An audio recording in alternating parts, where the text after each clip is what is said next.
Right now at 5, the Joplin City Council draws one step closer to allowing some urban deer hunting.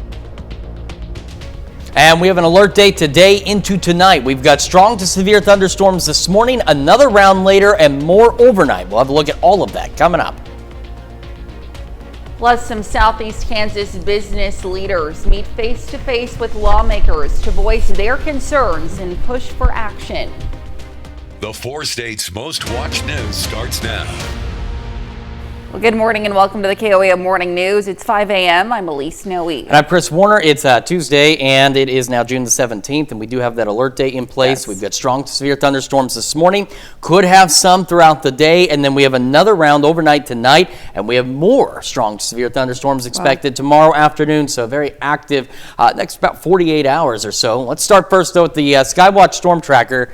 We're going to take a look at what we have here, so you could see a number of severe thunderstorm warnings off to our west, right up against our viewing area. We do have Newada and Washington counties in northeast Oklahoma that have been added to a severe thunderstorm watch, and that severe thunderstorm watch is going to continue through the morning here for those counties. And then off to our west, you can see where we have all of those severe thunderstorm warnings. So here's been the concern, and just look at some additional information coming in, is with these severe thunderstorm warnings, the storm, this line, as it's pushing through Wichita, we're talking a half dozen or so reports from the automated weather station at the Wichita airport reporting winds over 100 miles an hour. We're looking at gusts with this anywhere from 70 to about 100 miles an hour on average with this line of storms. The other thing is you can also see how much lightning is out there. So we're talking, the last count I did just about 5 minutes ago was more than 1,000 lightning strikes. Now this activity is starting to slow down as it pushes off to the east and southeast. We can actually take a look at the loop here. You can see where it was diving southeast. It has begun to slow down just a little bit, but again, those severe thunderstorm warnings are just getting right up next to our area, and that recent one that as we went on the air was flashing there, was flashing orange. Those are for the tornado possible tag that has been included with these thunderstorm warnings, as the Wichita National Weather Service Office has seen some potential, at least weak rotation in this line. Now, it's again just butting up to our western counties, and as you saw on the watches, the only thing that we have in terms of watches is Washington and Newada counties. Will that change? Will that be expanded into parts of southeast Kansas? At this point, it's difficult to say for sure, but I don't think that it's unlikely, and we'll of course continue to monitor these storms as they push in.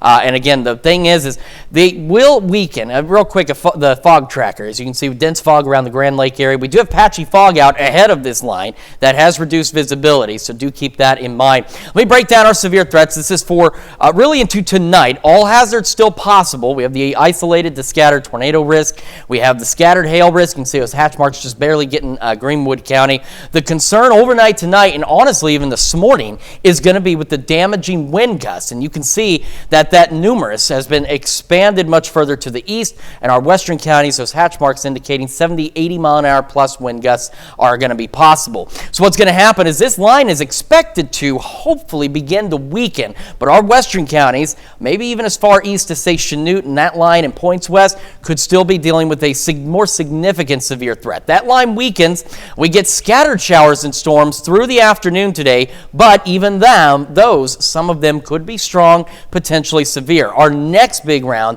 is going to come overnight tonight into our Wednesday morning. So again, this is primarily for overnight tonight into Wednesday morning, but we are dealing with a pretty decent severe threat right now, at least to our west. Then tomorrow we have that severe threat as well, level 2 out of 5 risk. Mild ahead of this line, muggy out there too, 67 both Joplin and Pittsburgh and across the area. Temperatures immediately ahead of this thing. Look at Yates Center, Neodesha, Chanute, Independence, low 70s immediately ahead of that line. So we do have the energy, we do have the ingredients in place, but there are some other ingredients rather in the upper levels not in place, and that's why that line is expected to weaken, but we still need to keep a very close eye on it. Otherwise, again, scattered storms through today. We have our alert day in place, eventually mid to upper 80s out there, and south winds, non-thunderstorm winds, gusting upwards of 25. We're going to continue to monitor these storms. Any new warnings, anything pops up, we will certainly break in and let you know. For now, we'll send it back over to Elise. All right, Chris, thanks. Well, the Missouri Highway Patrol is investigating a fatal crash on I-44 that killed multiple people and left a community in mourning. The crash happened Sunday afternoon in Crawford County, Missouri. Authorities say a motorhome traveled through the median and struck another vehicle. The collision caused both vehicles to catch fire. All 4 people, 2 in each vehicle, died in the crash. In a statement following the crash, the Crawford County Sheriff's Office said, quote, "Our hearts go out to the families forever changed by this heartbreaking event. No inconvenience or delay can compare to the loss and grief that they are now facing," end quote. Authorities say all 4 people were in their 60s. And to be the first to see breaking news, weather, and sports, you can download the KOAM News app. It's available free of charge in the Apple App Store and the Google Play Store. Just search for the KOAM News app. Well, it seems some limited deer hunting will be permitted in Joplin city limits. Now, the Joplin City Council last night gave final approval to a proposal to allow bow hunting for deer, but only in tightly limited locations, times, and circumstances. The proposal passed on second and third readings last night by a vote of 6-3. The ordinance is to help curb the growing number of deer vehicle collisions in Joplin. The future of Joplin public transportation took center stage during a public meeting in Carl Junction last night. JATSO, the Joplin Area Transportation Study Organization, announced the kickoff for updating the Metropolitan Transportation Plan, including the launch of an online community survey, and invited the public out to weigh in on the topic. Now, the organization held the event as part of a series of public houses complete with interactive exercises with maps and graphics and information about the project. Now, the next meeting will be held tonight in Webb City at the Mining Days Community Building, then tomorrow in Joplin at the City Hall 5th floor council chambers. Both meetings are scheduled to take place from 4:30 to 7 in the evening. Well, in Southeast Kansas, community members and organizations alike see the impact legislative actions can have on the workforce, housing, and childcare. Southeast Kansas Inc. invited more than half a dozen state and federal legislators who represented the area to an organized meet and greet. Legislators could hear directly from community members about their thoughts on issues that impact them. Lawmakers say it also gives them a chance to get an idea of what to take back for the next legislative session. Well, 2 of the 4 candidates for Fort Scott Community College president met the public yesterday in a community forum. The other 2 candidates participated in a forum last week, and they were given a platform to discuss their view of the future and what they would bring to the college. And that's a look at this morning's top stories and weather in our first 7 minutes coming up on the KOAM Morning News. Duracell is suing its rival Energizer over its misleading longer battery life claim in its new ad campaign. Plus, President Trump leaves the G7 summit in Canada early as tensions with Iran grow. And we're tracking thunderstorm chances for tonight. We'll have what to expect with Chris Warner in the Skywatch Weather Center. You're watching the KOAM Morning News. We'll be right back.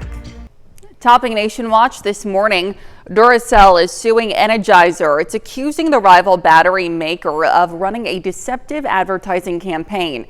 In its lawsuit, Duracell alleges Energizer's new ad campaign falsely states its Energizer Max batteries outlast Duracell Power Boost batteries by 10%. Duracell alleges the sole basis for Energizer's 10% claim is a comparison of AA batteries from the 2 brands under one industry standard, but performance is also measured by other standards. Duracell claims the ads have caused it to suffer irreparable reputational harm.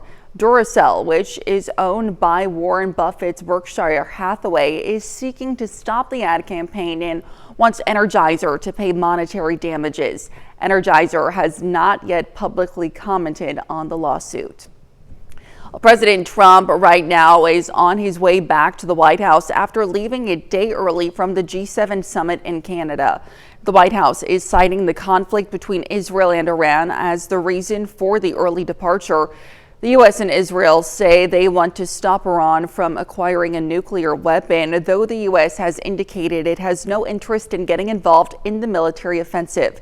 The president yesterday continued his push for talks, saying he believes a deal is possible. Naomi Ruckham has more from New York. President Donald Trump cut short his trip to the G7 in Canada, returning to Washington overnight as the latest Israel-Iran conflict stretches into a fifth day. I have to be back early for obvious reasons. In a social media post, the president said his early exit does not have to do with ceasefire negotiations, also adding that it's, quote, much bigger than that. For weeks, President Trump pushed Iran to re-enter talks on its nuclear program. I think a deal will be signed or something will happen, but a deal will be signed. And I think Iran is foolish not to sign one. Monday, the president warned that everyone should immediately evacuate Tehran, without explaining why. U.S. officials tell CBS News that American forces are not joining Israel's offensive, though the Pentagon has deployed more assets to the region, including another carrier strike group. Israel released video of its strikes on military targets in Iran, though blasts Monday also hit this building during a live broadcast of Iran state TV. This morning, Israel said it has killed another top Iranian military official. Israeli officials have defended the strikes as necessary to curtail Iran's nuclear program. The truth of the matter is there was no other choice. Sirens and blasts rocked Tel Aviv and Jerusalem this morning. The U.S. State Department is warning Americans not to travel to Israel. The embassy in Jerusalem says it's not in a position to assist with evacuations. Naomi Ruckham, CBS News. Secretary of State Marco Rubio also left the G7 early with President Trump, though before leaving, the president did sign a statement with the other G7 leaders expressing support for Israel, affirming that Iran can never have a nuclear weapon and emphasizing the importance of de-escalation and protection of civilians. Well, still to come, a new study finds that levels of arsenic found in drinking water are linked to health risks for newborns. Plus, Chris returns with another look at your Tuesday forecast. You're watching the KOAM Morning News. We'll be right back. A well-known volcano makes a cloudy cameo on another world, while an unknown one may have been revealed. Jeremy Roth has a flurry of fantastical first in today's Take a Look at This. A newly released image from NASA shows a haunting look at a Martian volcano's peak peeking through clouds on the red planet. This first-of-its-kind panorama of the ancient volcano Arsia Mons was captured by the Odyssey orbiter in the early morning hours, which NASA says is when the planet's peaks are often shrouded in water-ice clouds. Arsia is the southernmost of three volcanoes that lie just south of the solar system's largest volcano, Olympus Mons. But wait, there's more from Mars volcano-wise. Researchers may have discovered a new Martian volcano hiding in plain sight. A study published in the journal Communications, Earth and Environment says what was previously thought to be a small mountain on the rim of the Jezero crater may actually be a volcano. The theory is supported by surface data from the Perseverance rover, which revealed that the crater's floor near the peak in question is not sedimentary, but instead volcanic rock. Here's another out-of-this-world first look. The European Space Agency recently released a never-before-seen view of the Sun's South Pole. It was captured by a solar orbiter, which was given new access from a recent Venus flyby, allowing it to venture outside its previous orbital plane and capture the normally obscured southern pole in all its whirling, turbulent glory. Finally, here's an otherworldly first look captured on our own world. For the first time ever, researchers glimpsed this rare deep-sea squid in the flesh. Before now, the 3-foot-long species known as Gonatus antarcticus was only found dead or in parts, but a remotely operated vehicle traveling 7,000 feet below the surface of ocean waters got a rare holiday gift when the elusive squid floated by its cameras on Christmas Day. For Take a Look at This, I'm Jeremy Roth. Absolutely fascinating. Some incredible discoveries there. Let's head over now to Chris for a quick look at your forecast. Yeah, some good news, at least with some of these storms. While they are still severe to our west, they are beginning to show some signs of weakening. We're going to take a look at the current storms and talk about the others we're expecting on this Alert Day Tuesday when we come back.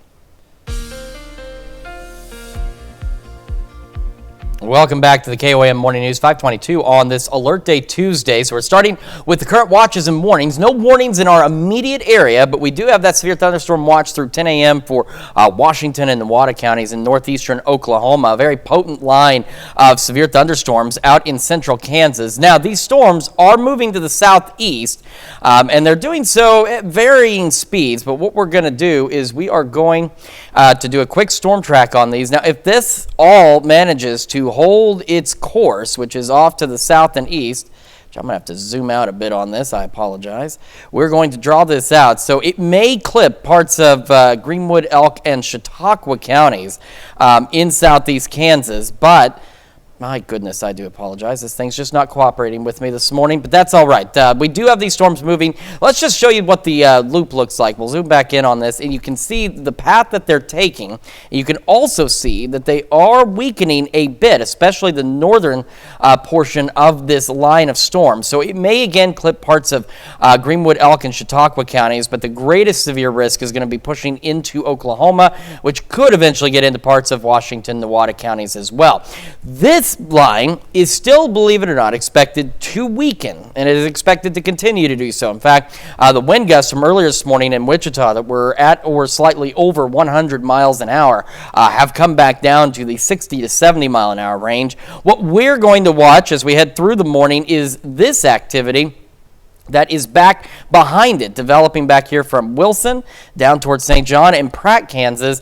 These storms are actually moving a bit more to the east, and as they do so, those ones may actually begin to roll into our area a little later this morning into the afternoon hours with all of this activity. So what we've got is just a few different rounds of strong to potentially severe thunderstorms expected through today, with the greatest severe threat expected overnight tonight into early tomorrow morning. So here's this line. You can see, I mean, it's been going for a while, diving to the southeast. We're getting the new development taking place back behind it that is pushing to the east instead of the southeast.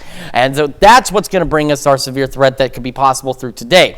Now, our severe threats highlighted here are mainly for the overnight hours. We still have the potential for some strong to severe storms scattered in the area today, but again, heading after midnight tonight, early tomorrow, we have an isolated scattered tornado risk, scattered hail risk, and again, the greatest concern, which is what we're seeing even now with the morning storms, is going to be with damaging winds. And in the red zone here, that numerous zone, we're talking 70, 80 mile an hour winds, and in the hatched areas in our far western counties, could be greater than 80 mile an hour wind gusts with these storms as they push through tonight. So what does it look like on the future track? Well, it's a bit of a mess on the future track. So storms I'm talking about right now that are back to the west, that are trying to develop and roll east, that is them here, pushing into our western counties by about noon. So we're looking at scattered showers, thunderstorms, not many of them as we head through the afternoon, but the ones that we do see could be, again, strong, potentially severe. Then we get that little pause before we get one round of storms here around midnight, and then we get that squall line that's expected. And take a look at this at 3 a.m.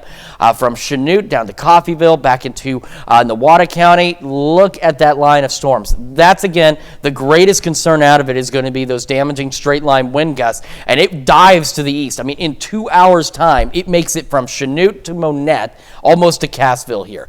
So we've got to watch it very closely. It's going to be a pretty potent line of storms. I'll have some scattered storms after that through the morning. Some of those could be strong, potentially severe, with that coverage picking up as we head into Wednesday afternoon and evening, and then eventually it will finally start to go away. Our threats for Wednesday late morning and the afternoon storms, we've got an isolated tornado risk with, again, greater concerns for the potential for large hail and damaging wind gusts out there. So that's what we're going to have to watch. So again, some scattered storms out there through the morning today. Low 70s to start, low 80s by 11. Our temperatures are going to be greatly affected by what kind of scattered storm activity we have. So we're looking again at mid to upper 80s, but some locations could go into the low 90s today, and we're still looking at those heat index values pushing close to 100 for some folks. South winds, gusting, non-thunderstorm winds, gusting upwards of 25. Overnight tonight, thunderstorms again will continue to increase in coverage, and we'll get that squall line through here early tomorrow morning.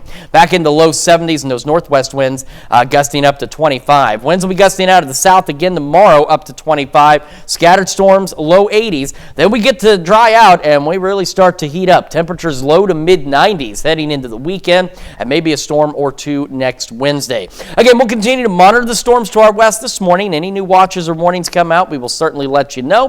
For now, we're going to send it back over to Elise with Health Watch. All right, Chris, thanks. Well, levels of arsenic in public drinking water could cause health risks for newborns. A new study from Columbia University's Mailman School of Public Health found even when the levels of arsenic in water are within federal safety standards, babies born to mothers exposed to the water are more likely to be born preterm or have lower birth weights. Now, this study suggests more needs to be done to reduce arsenic levels in drinking water. And rates of sleep apnea could double in many countries due to climate change. A study by Flinders University found higher temperatures are linked to a 45% increase in a person's experiencing obstructive sleep apnea. Sleep apnea affects nearly 1 billion people worldwide and is linked to other health issues, including dementia, Parkinson's disease, and cardiovascular disease. And there's growing evidence that the mental health of new fathers can impact their children. A review published in JAMA Pediatrics finds parental depression, anxiety, and stress in the period during and after pregnancy are associated with worse child development outcomes in social, emotional, cognitive, and language areas. Researchers say new fathers should be screened early for mental health issues. That's a look at Health Watch. We'll be right back. Right now at 5:30, a big step forward. One of Pittsburgh's oldest manufacturers celebrates its largest expansion in 30 years. And we have an alert day today for strong to severe thunderstorms, the greatest threat overnight tonight, but we do have some strong, potentially severe storms expected this morning. A look at all of that coming up. Plus higher prices and extreme weather. Why this season at the farmers market looks different than past years. The 4 states' most watched news starts now. Well, good morning and welcome to the KOAM Morning News. It's just coming up on 5:32. I'm Elise Snowe. And I'm Chris Warner. It's Tuesday. It's June the 17th. And again, we have our alert day today. And again, it is more so for severe storms we're expecting late tonight into early tomorrow morning. We got a little less than 24 hours before those storms get here. But we do have strong to severe thunderstorms out there right now and could have a few scattered ones throughout the day today. Let's start with a quick look outside. We didn't do that earlier. Downtown Pittsburgh. So we've got that camera pointed roughly south and west. The storm's, again, a little too far away to see anything from this perspective. MoDOT camera 20th and Range Line in Joplin looks great looking to the east. We got a beautiful sunrise out there, but it is going to cloud up pretty quickly. So here's a look at what we have in terms of current watches and warnings. Again, Newada and Washington counties, northeast Oklahoma, severe thunderstorm watch until 10 a.m. Otherwise, we do not have any active warnings in our immediate area, but we do have this very powerful line of storms that is diving to the southeast here. Push through Wichita with winds gusting at or just over 100 miles an hour.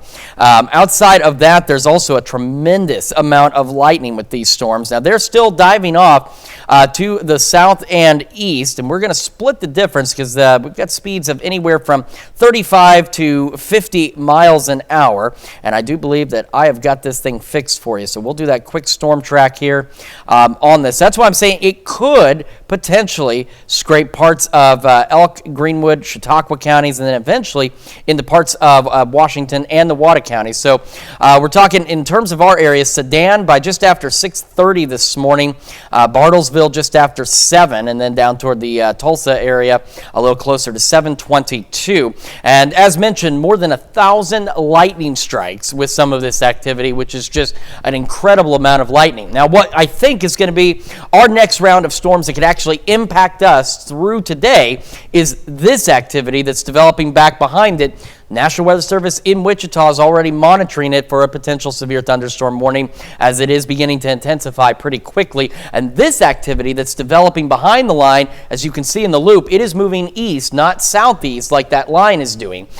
So we'll continue to monitor all of that. Now, our severe threats that you're going to see here are mainly for what we're expecting overnight tonight. But again, some strong, potentially severe thunderstorms will be possible as we head through today. So overnight tonight, really an isolated to scattered tornado risk. We also have the scattered hail risk with a greater risk just barely clipping Greenwood County. But like this morning, the wind is going to be the greatest concern. So in this red zone, that's the numerous, we're talking winds 70, 80 miles an hour in the hatchmark areas here in our western counties, where it could be greater than 80 mile an hour wind gusts overnight tonight. So there's Winfield, by the way, Winfield, Kansas, just now wind gusts just over 80 miles an hour with those storms. So here's noon. This activity is that activity now that's off to the west behind this main line.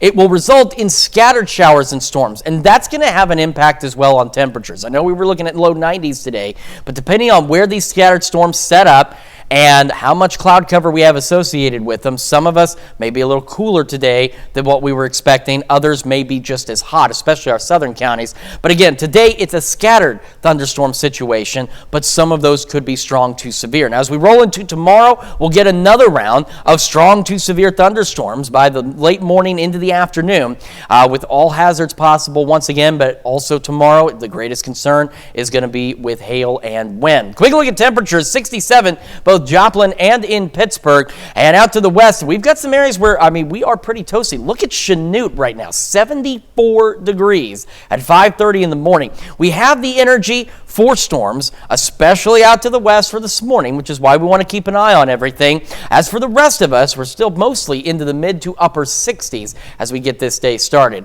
I do believe most of us should at least make the mid to upper 80s. We're talking mid 70s by 9, low 80s by noon, mid upper 80s by this afternoon. Our southern counties get a little less cloud cover, could again make the low 90s. Non-thunderstorm winds out of the south gusting to 25. We'll, of course, continue to monitor these storms. Any new watches or warnings pop up, we will certainly let you know. For now, I'm going to send it back to Elise. All right, Chris, thanks. Well, a major milestone for one of Pittsburgh's long-standing manufacturers, Pitt Plastics, celebrates its largest expansion in 3 decades. A ribbon-cutting ceremony yesterday marked the expansion that adds more than 200,000 square feet to the company's total footprint in Pittsburgh. Now, they say the expansion will allow them to grow their customer base and support future revenue, both for the company and the community. The event gave local officials and the chamber a chance to tour the space, which was completed earlier this year and is now fully operational. Well, the Pittsburgh Fire Department is conducting hydrant flushing in the area from Rouse Street to the East City limits and from East 20th to the North City limits. Officials say the flushing may temporarily cause discolored water. While it's not hazardous, residents are advised do not wash white clothing during this time. If you do notice discolored water, run cold water taps throughout your home for 5 to 10 minutes until the water runs clear. Well, between weather and inflation, foot traffic looks a bit different at local farmers markets. K&D Cattle is a farmers market in Newton County. The owner, Dan Thornburg, grows his own produce, buys from other local producers, and buys out of state for food that is out of season locally. He says due to higher cost of farming essentials and out of season costs, he had to raise prices.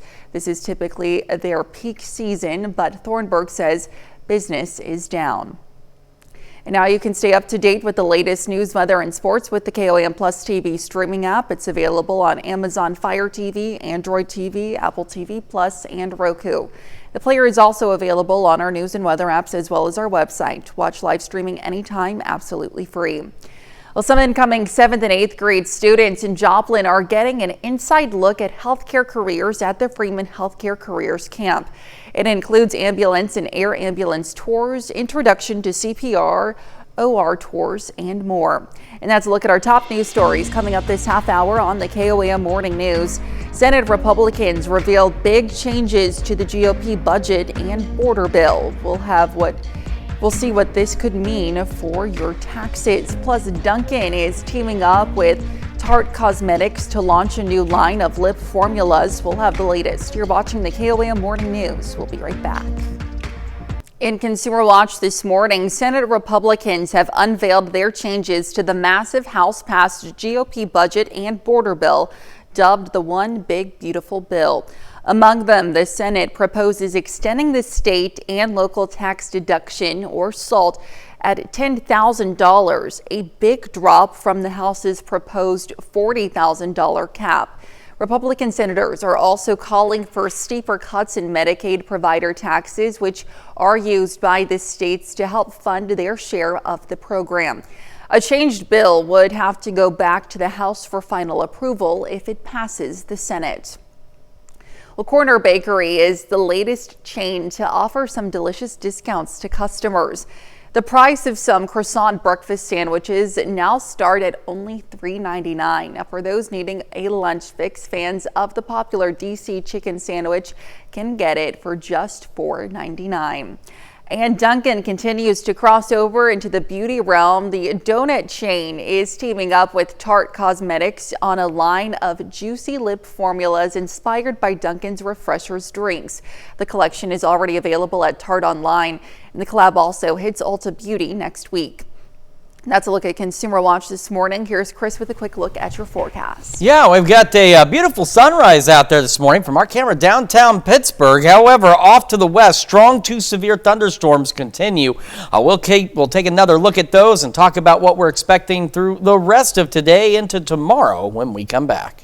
Well, many farmers rely on an immigrant workforce, and now the Trump administration may be supporting them. An update in today's Ag Day Minute.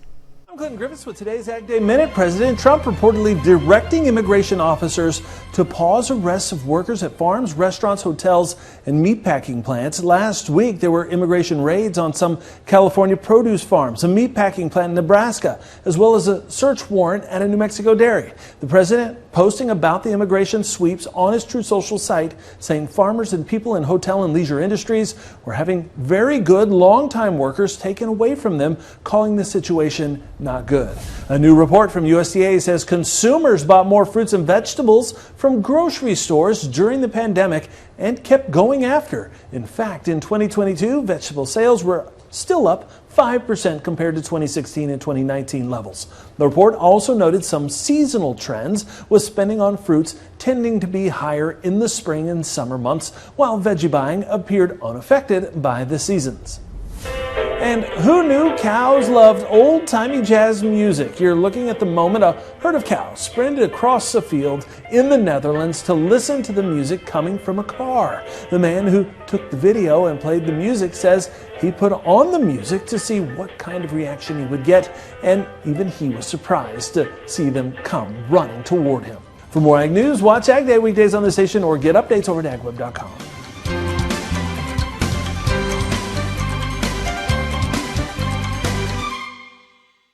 Let's head over now to Chris for a full look at your forecast. Yeah, we're going to start with the Skywatch Storm Tracker again. We have those severe thunderstorms. They are off to our west, but they're butted up right against our far western counties of Greenwood, Elk, and Chautauqua.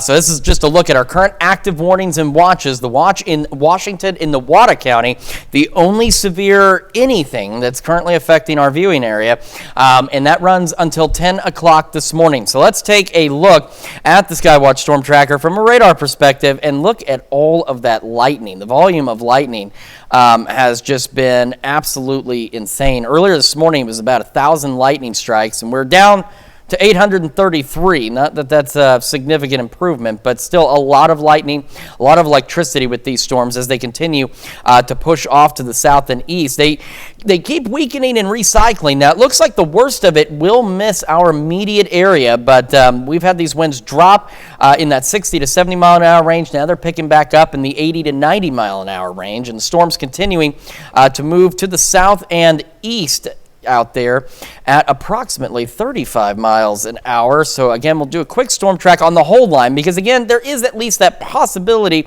that some of the northern portions of it could clip some of our far western counties. So if it continues down, so we're talking Howard at 639 and Sedan just before 7, Bartlesville around 726, again possibly into Independence around 741. So again, this is also depending on whether or not this line holds and what parts of this line manage to hold together for us as we head through the morning hour. So here's a look at this thing in motion. That line of strong to severe thunderstorms, again, just diving southeast out there. It's slowed down a bit, but still a formidable threat. Again, in Wichita, winds gusts over 100 miles an hour in parts of Wichita this morning. A lot of damage reports coming in, power outages. What we're watching is what's back behind it here, is this intensifying new line of storms developing behind that one that could give us some storms through the morning, possibly into the early afternoon hours. So here's our severe threats that, again, this is day one, but this is primarily for our severe threat overnight tonight, after about 11 o'clock midnight tonight. We have an isolated to scattered tornado risk out there, and we have the scattered hail risk with the higher risk just barely clipping Greenwood County, and then we've got the wind. So like what we're seeing now is expected to be similar to what we're expecting tomorrow morning within that numerous zone, which does stretch much further east now to the I-49 corridor.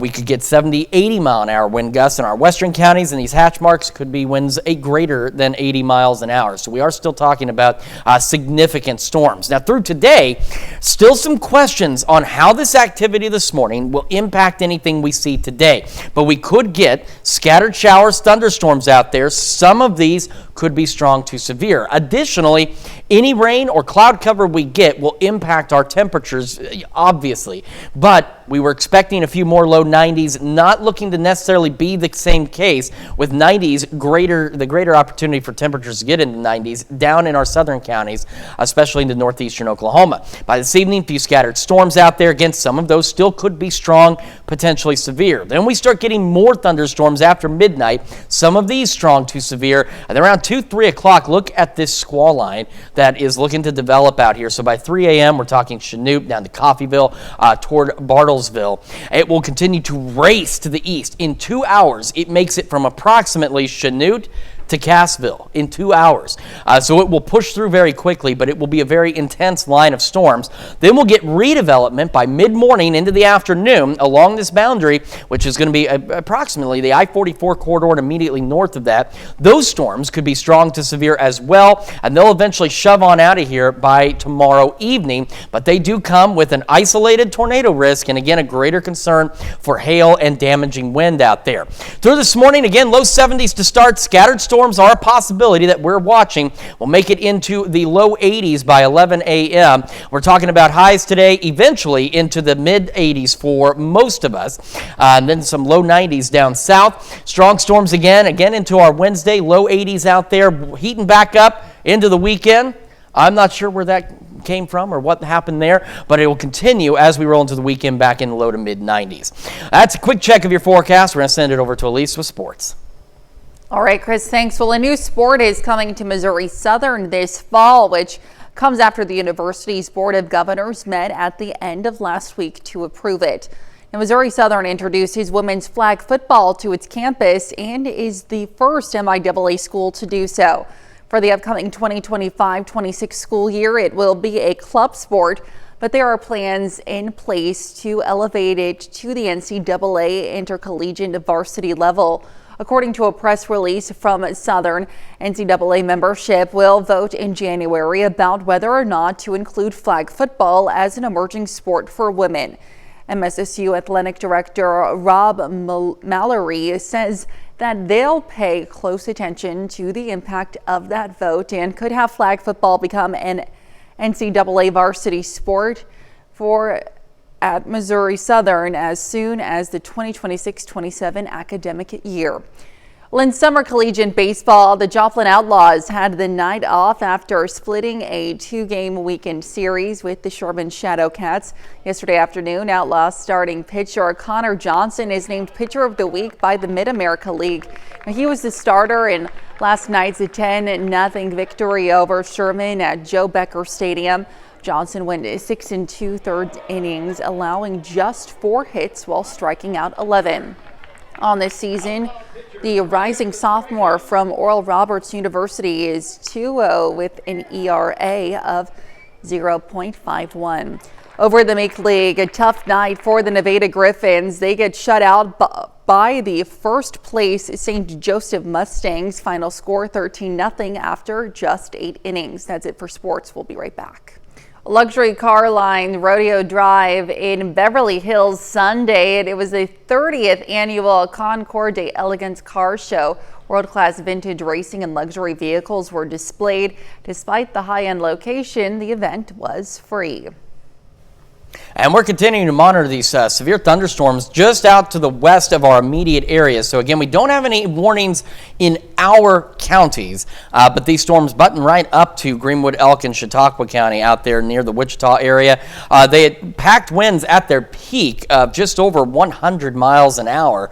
Those winds now in the 80 to 90 mile an hour range. The bulk of this severe weather should just clip us to the south and west. It should just miss us, but could eventually get into parts of Washington and the Wada counties as the morning progresses.